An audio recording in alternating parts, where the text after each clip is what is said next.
ऐ खुदा,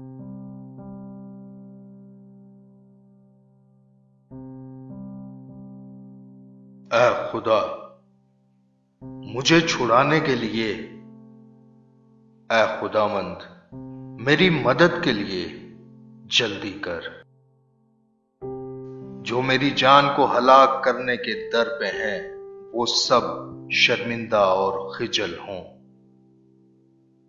जो मेरे नुकसान से खुश हैं, वो पसपा और रुस्वा हों।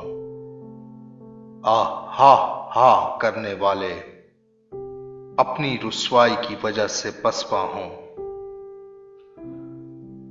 तेरे सब तालिब तुझ में खुशो खुरम हों। तेरी निजात के आशिक हमेशा कहा करें, खुदा की तमजीद हो। पर मैं तो गरीब और मोहताज हूं।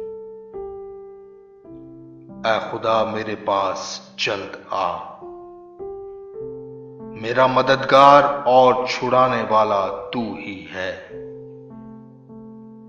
ऐ खुदावंद, देर ना कर।